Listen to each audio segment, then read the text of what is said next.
আসসালামু আলাইকুম। প্রিয় দর্শক, অন্য মঞ্চের আলাপ চাইতায় আপনাদের সকলকে আমন্ত্রণ জানাচ্ছি। বাংলাদেশের সেনাপ্রধান জেনারেল ওয়াকারুজ্জামান কোথায় যাচ্ছেন সেটি এখন বড় খবরের অংশ হয়ে দাঁড়িয়েছে।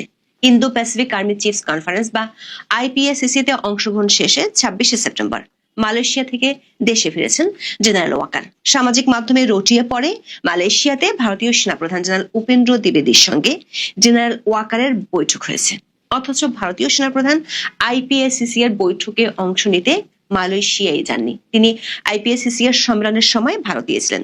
ওই রটনার রেশ কাটতে না কাটতেই সামাজিক মাধ্যমের আরেকটি খবর হলো জেনারেল ওয়াকারুজ্জামান চলতি মাসে ভারত সফরে যাচ্ছেন। অনেকে বলছেন তিনি আন্তর্জাতিক একটি গুরুত্বপূর্ণ সম্মেলনে যোগ দিতে দিল্লি যাবেন, অনেকে আবার এর পেছনে গভীর রাজনৈতিক ষড়যন্ত্রের গন্ধ পাচ্ছেন।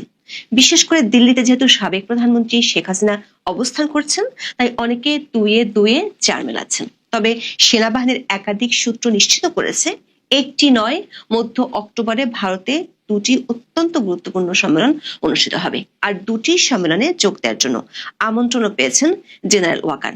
সূত্রগুলো বলছে জেনারেল ওয়াকার দুটি সম্মেলনের কোনোটিতে অংশ না নেওয়ার সিদ্ধান্ত নিয়েছেন। প্রশ্ন হলো, কেন বাংলাদেশের আর্মি চিফ এত গুরুত্বপূর্ণ দুটি সম্মেলনে অংশ নিতে যাচ্ছেন না ভারতে? বিস্তারিত জানতে চলুন যাওয়া যাক বিশ্লেষণে। 22শে সেপ্টেম্বর বাংলাদেশ সেনাবাহিনীর এক বিবৃতিতে জানানো হয়, 14তম Indo Pacific army chiefs conference বা আইপিএসসিসি তে যোগ দেওয়ার জন্য সেনাপ্রধান জেনারেল ওয়াকারুজ্জামান মালয়েশিয়া গিয়েছিলেন। তার এই সফর ছিল 4 দিনের। 14তম Indo Pacific army chiefs conference বা আইপিএসসিসি এর 49তম Indo Pacific armies management seminar বা আইপিএএমএস এবং 11তম সিনিয়র এনলিস্টেড ফোরাম বা সেলফ মালয়েশিয়ার কুয়ালালামপুরে 23 থেকে 25শে সেপ্টেম্বর 2025 পর্যন্ত অনুষ্ঠিত হয়। এর মধ্যে আইপিএসসিসি হলো সেনাপ্রধানদের জন্য, আর আইপিএএমএস হলো ডেপুটি চিফ এবং সিনিয়র র্যাঙ্কিং কর্মকর্তাদের বা লেফটেন্যান্ট জেনারেল থেকে লেফটেন্যান্ট কর্নেল পদমর্যাদার কর্মকর্তাদের জন্য। মালয়েশিয়ান এবং মার্কিন সেনাবাহিনীর যৌথ আয়োজনে অনুষ্ঠিত এই সম্মেলনটির প্রধান লক্ষ্য ছিল ভারত প্রশান্ত মহাসাগরীয় অঞ্চলে শান্তি ও স্থিতিশীলতা বজায় রাখার জন্য স্থল বাহিনীর মধ্যে সহযোগিতা, আন্তঃকার্যক্ষমতা এবং সমন্বয় বাড়ানো। সম্মেলনে মোট 25 থেকে 27টি দেশের 190 জনেরও বেশি প্রতিনিধি অংশ নেন, যার মধ্যে 12টি দেশের সেনাপ্রধান ছিলেন। যে দেশগুলোর সেনাপ্রধানরা উপস্থিত ছিলেন তার মধ্যে রয়েছে মালয়েশিয়া, মার্কিন যুক্তরাষ্ট্র, অস্ট্রেলিয়া, যুক্তরাজ্য, সিঙ্গাপুর এবং বাংলাদেশ। 27শে সেপ্টেম্বর বাংলাদেশ সেনাবাহিনীর আরেকটি সংবাদ বিজ্ঞপ্তিতে কনফারেন্স শেষে জেনারেল ওয়াকারের দেশে ফিরে আসার খবর জানানো হয়। ওই বিজ্ঞপ্তিতে বলা হয়, বাংলাদেশের সেনাপ্রধান 26শে সেপ্টেম্বর রাতে দেশে ফিরেছেন। তিনি ওই সফরে যুক্তরাষ্ট্রের Army Pacific commander commanding general general Ronald Patrick Clark এবং মালয়েশিয়া সেনাবাহিনীর প্রধান জেনারেল মোহাম্মদ হাফিজউদ্দিন জানান্তের সাথে আলাদাভাবে বৈঠক করেছেন। বিজ্ঞপ্তির সাথে 3টি ছবিও সরবরাহ করা হয়েছিল। জেনারেল ওয়াকার মালয়েশিয়া থাকাকালে কিছু ভারতীয় গণমাধ্যম ও সামাজিক মাধ্যমে রটিয়ে পড়ে তিনি সেখানে ভারতের সেনাপ্রধান জেনারেল উপেন্দ্র দ্বিবেদীর সঙ্গে বৈঠক করেছেন। বিশেষ করে একই সময় বাংলাদেশের প্রধান উপদেষ্টা ডক্টর মোহাম্মদ ইউনূস জাতিসংঘের সাধারণ পরিষদের সম্মেলনে যোগ দিতে নিউ ইয়র্ক সফরে গিয়েছিলেন। অনেকেই দুইজনের এই সফরকে বেশ চমকপ্রদভাবে উপস্থাপন করেছেন, কিন্তু আইপিএসসিসি এর 14তম সম্মেলনের দুই আয়োজক মালয়েশিয়া ও যুক্তরাষ্ট্র সেনাবাহিনীর পক্ষ থেকে সম্মেলনে অংশ নেওয়া সেনাপ্রধানদের যে ছবি প্রকাশ করা হয়েছে, সে ছবিতে দেখা যাচ্ছে ভারতীয় সেনাপ্রধান নেই। আমরা বিষয়টি নিয়ে আরো অনুসন্ধান করে দেখেছি। সম্মেলনটি অনুষ্ঠিত হয়েছিল 23 থেকে 25শে সেপ্টেম্বর। সেই সময় ভারতীয় সেনাপ্রধান জেনারেল উপেন্দ্র দ্বিবেদী ভারতেই ছিলেন। ওই সময় ভারতীয় সেনাপ্রধান যে দেশটির দুটি হাই প্রোফাইল ইভেন্টে অংশ নিয়েছিলেন সে ব্যাপারে নিশ্চিত হওয়া গেছে। গত 23শে সেপ্টেম্বর জেনারেল দ্বিবেদী নয়াদিল্লির মানিক সেন্টার প্রথম trade services academia tech symposium বা টিস্যাটস এর সমাপনী অনুষ্ঠানে উপস্থিত ছিলেন। অনুষ্ঠানে কেন্দ্রীয় শিক্ষামন্ত্রী শ্রী ধর্মেন্দ্র প্রধান এবং প্রতিরক্ষা প্রতিমন্ত্রী শ্রী সঞ্জয় শেঠও উপস্থিত ছিলেন। একই দিনে জেনারেল দ্বিবেদী চণ্ডীগড়ে ভারতীয় বিমান বাহিনীর ঐতিহাসিক মিগ-21 বিমানের কর্মক্ষম পরিষেবা থেকে অবসরের অনুষ্ঠানে যোগ দেন। দর্শক, সেনাপ্রধান জেনারেল ওয়াকারুজ্জামানের সাথে ভারতীয় সেনাপ্রধানের এমন বৈঠকের গুঞ্জনের রেশ কাটতে না কাটতেই বাংলাদেশি গণমাধ্যমগুলোর খবর হলো অক্টোবরের মাঝামাঝিতে দিল্লিতে যেতে পারেন বাংলাদেশের সেনাপ্রধান। বিডি নিউজ 24 সহ একাধিক গণমাধ্যমে 2 অক্টোবর এ ধরনের খবর প্রকাশিত হয়। খবরে বলা হয়, জাতিসংঘের শান্তিরক্ষা মিশনে সেনা পাঠানো দেশগুলোকে নিয়ে একটি সম্মেলন আয়োজন করতে যাচ্ছে ভারত, যেখানে বাংলাদেশের সেনা প্রধানেরও অংশগ্রহণের কথা রয়েছে। ভারতের রাজধানী নয়াদিল্লিতে 14 অক্টোবর 2 দিনের এই সম্মেলন শুরু হওয়ার কথা রয়েছে। বিডি নিউজের খবরে বলা হয়, সেনাপ্রধান ওই সম্মেলনে যোগ দিলে তা হবে 24-এর গণঅভ্যুত্থানে সরকার পরিবর্তনের পর ভারতে বাংলাদেশের প্রথম উচ্চ পর্যায়ের সফর। 1 অক্টোবর সম্মেলনের বিষয়ে ভারতের প্রতিরক্ষা মন্ত্রণালয় বা মিনিস্ট্রি অফ ডিফেন্স থেকে একটি বিবৃতিও দেওয়া হয়েছে। সেই বিবৃতিতে বলা হয়, জাতিসংঘ শান্তিরক্ষী মিশনে সৈন্য পাঠানো দেশগুলোর সেনাপ্রধানদের সম্মেলন আগামী 14 থেকে 16 অক্টোবর দিল্লিতে অনুষ্ঠিত হবে। এবারের ইউএনটিসিসি কনক্লেভটি ভারতীয় সেনাবাহিনী আয়োজন করছে। বিশ্বের 30টি দেশের প্রতিনিধিরা এতে অংশ নেবেন। সেই 30টি দেশের মধ্যে বাংলাদেশের নাম আছে। এই সম্মেলনে বাংলাদেশের অংশগ্রহণ অত্যন্ত তাৎপর্যপূর্ণ, কারণ বাংলাদেশ জাতিসংঘের শান্তিরক্ষা মিশনে অন্যতম বৃহৎ এবং ধারাবাহিক অবদানকারী দেশ। বর্তমানে বিভিন্ন দেশে বাংলাদেশের 5,685 জন শান্তিরক্ষী নিয়োজিত আছে। শান্তিরক্ষী পাঠানোর দিক থেকে বাংলাদেশের অবস্থান এখন তৃতীয়। তবে পাকিস্তান জাতিসংঘ শান্তিরক্ষী মিশনে সৈন্য পাঠালেও এবারের সম্মেলনে দেশটিকে আমন্ত্রণ জানানো হয়নি। ভারতীয় সংবাদমাধ্যম দ্য স্টেটমেন্টসের এক খবরের বরাত দিয়ে বাংলাদেশের গণমাধ্যমগুলো খবর পরিবেশন করে। বাংলাদেশের সেনাপ্রধান জেনারেল ওয়াকার অক্টোবরে ওই সম্মেলনে যোগ দিতে দিল্লি যাচ্ছেন। সূত্রগুলো বলছে, একই সময়ে ভারতে আরো একটি সম্মেলন অনুষ্ঠিত হবে। সেটি হলো south Asia counter terrorism conference 2025, যেটি হবে 13 থেকে 16 অক্টোবর পর্যন্ত। তবে এই সম্মেলনটির খবর বাংলাদেশের গণমাধ্যমে আসেনি। জেনারেল ওয়াকার দিল্লি যাচ্ছেন এমন খবর বাংলাদেশের প্রতিষ্ঠিত গণমাধ্যমে আসার পর সেটি সামাজিক মাধ্যমে বেশ আলোচনার জন্ম দেয়। দুটি কারণে এই আলোচনা বেশ জমে ওঠে। প্রথমত, দিল্লিতে অবস্থান করছেন সাবেক প্রধানমন্ত্রী শেখ হাসিনা। দ্বিতীয়ত, সম্প্রতি বাংলাদেশের অন্তর্বর্তী সরকারের শীর্ষ পর্যায়ে নতুন করে ভারত বিরোধী বক্তব্য দেওয়া শুরু হয়েছে।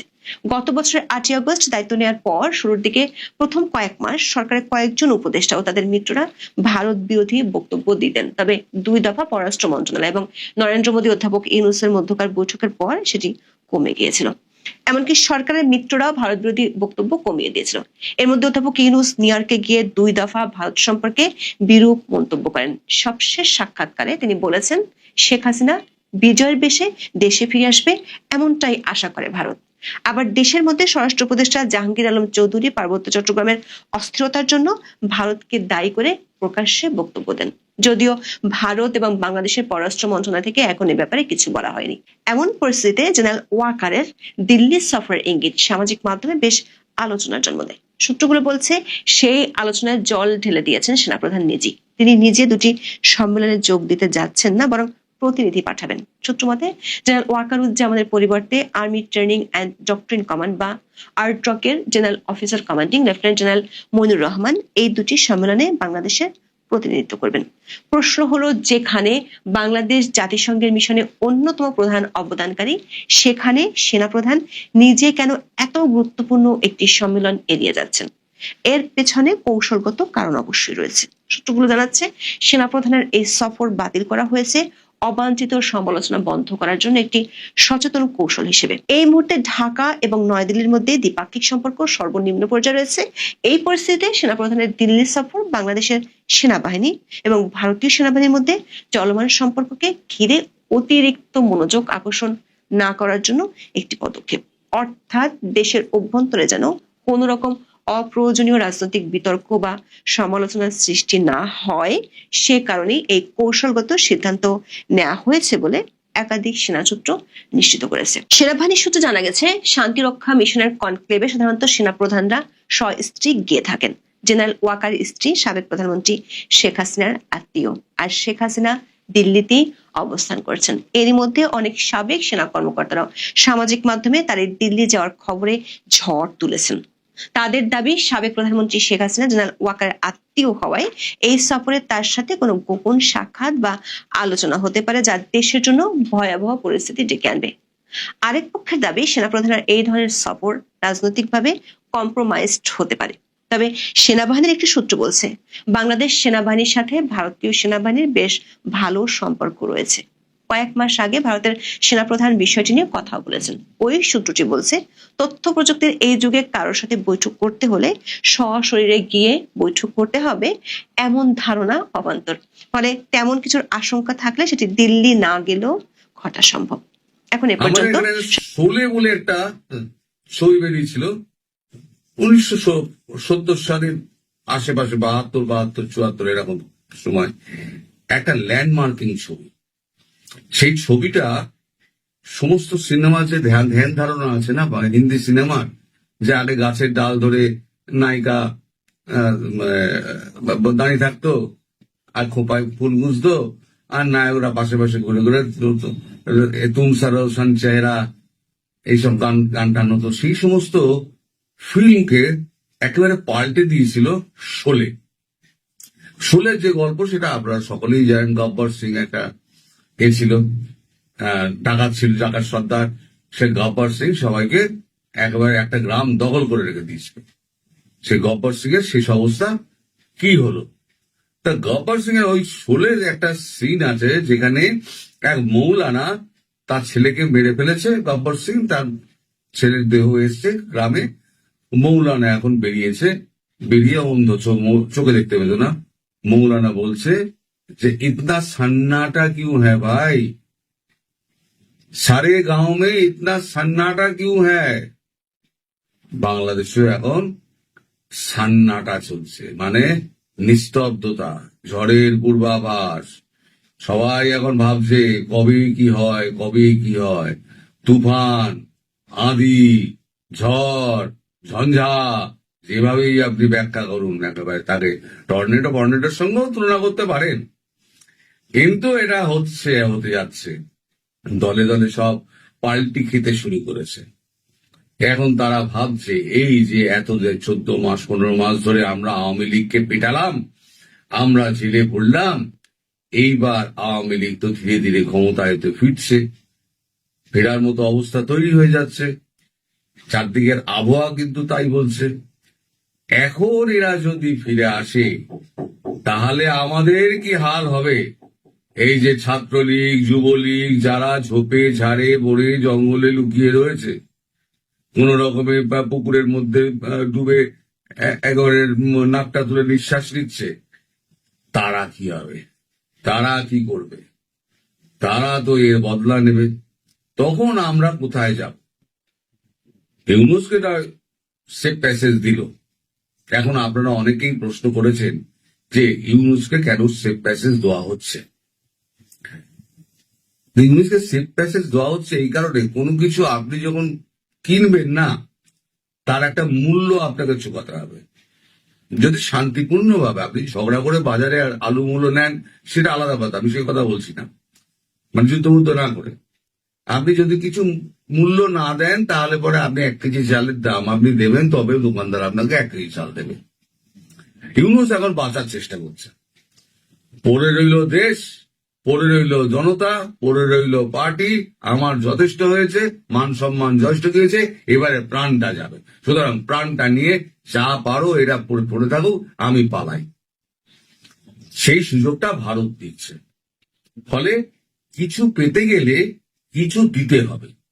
এটা আপনারা যারা প্রশ্ন করেছেন তার উত্তর হচ্ছে এইটা। এবারে সান্নাটা চারদিকে ছেয়ে গেছে। এবার অনেকেই কিন্তু পাল্টি খাচ্ছে, পুরো পাল্টি খাচ্ছে। আমি 2-1টা ভিডিও আপনাদের দেখাই, কেমন শুকনো মুখ, মুখে হাহাকারের চেহারা, একটা ভয়, সন্ত্রাস, ভীতি একটা চেপে ধরেছে। এখন থেকে তারা পাল্টি খাচ্ছে। এই পাল্টি খাওয়ার আমি গোটা 2 ভিডিও আপনাদের দেখাই, আপনারা তাহলে বুঝতে পেরে যাবেন এটা আগে কি ছিল, গলার আওয়াজ কি ছিল, আর এখন কি হয়েছে। আওয়ামী লীগ কেন আসতে পারবে না? মানে তাকে না আসতে পারার কারণটা কি? শ্রীলঙ্কাতে রাজাপাকসের বিরুদ্ধে আন্দোলন হয়েছে না 2-3 বছর আগে? রাজাপাকসে ফিরে এসে নির্বাচন করছে না? তো হাসিনা কেন আওয়ামী লীগ কেন নির্বাচন করতে পারবে না? যৌক্তিক প্রশ্ন তো। শ্রীলঙ্কায় রাজাপাকসের বিরুদ্ধে আন্দোলন হয়েছে, বেচারা চলে গেছে, আবার 2.5 বছর পর কেয়ারটেকার হয়েছে, উনি এসে আবার নির্বাচন করছে, সমস্যা কোথায়? তারপরে ইন্দোনেশিয়াতে সুহার্তোর ছেলে, ইন্দোনেশিয়া না তো ফিলিপাইনে, সুহার্তোর মার্কোসের পতন হয়েছিল না? মার্কোসের জুনিয়র আইসা কদিন আগে গত বছর প্রেসিডেন্ট হয়েছে না নির্বাচনে? তো হইতে পারবে তো, সমস্যা কই? একটা কথা আমি বিশ্বাস করি, আমি জানি না আপনারা আমার সাথে একমত হবেন নাকি। আমার ধারণা, আমি সরি এটা বলতেছি, আমি ধারণা পৃথিবীতে ভালো লোকের চেয়ে খারাপ লোক বেশি, আর ভালো লোকের চেয়ে খারাপ লোকরা অনেক বেশি সংগঠিত। যারা ভালো লোক আছে তারা অনেকাংশে খারাপ লোক দ্বারা এত বিভ্রান্ত। গত 1 বছরে কত কিছু যে দেখলাম, জীবনটা এত জটিল মনে হতো না। হাসিনা ছিল প্রচন্ড অত্যাচারিত ছিলাম, অনেক অনেক বুকের ভিতর ক্রন্দন ছিল, মাঝে মাঝে রাতে ঘুমাতে পারতাম না। কিন্তু মানুষ যে এত জটিল, এটা তখন আমার এত মনে হতো না আর কি। এখন আর আপনার ওই সমস্ত সমাজ মাধ্যমে ফেসবুকে সেই সব নায়কদের কোন রকম লেখাটেখা পাওয়া যাচ্ছে না, তাদের স্ট্যাটাস ফ্যাটাস নেই, তারা এখন কিছু বলছে না। তারা কি ভয় পেল? নাসিরউদ্দিন পাটোয়ারি তো সে একদম বিমর্ষ হয়ে একটা বক্তৃতা দিয়েছে, ফেসবুকে পোস্ট হয়েছে, আমি বক্তৃতাটি শুনেছি, কিন্তু ও ডাউনলোড করতে পারিনি। আমি পারি না, যে লোক আমায় করে দেয় তিনি বোধহয় ব্যস্ত আছেন। আমিও বিজয়ের এই সমস্ত ঝামেলা টামেলার জন্য তার কাছে আমি দিতে পারিনি বলে সেটা আমি আর লাগাতে পারছি না। এখন আবার সমাজ মাধ্যমে বিভিন্ন জায়গায় আপনার কিছু ছবি ঘোরাফেরা করছে, এখন সবই এআই দিয়ে বানানো, কিন্তু ভবিষ্যৎটা বলে দিচ্ছে যে আওয়ামী লীগ এদের কি অবস্থা করবে। ভিখারির ভিখারি করে দেবে।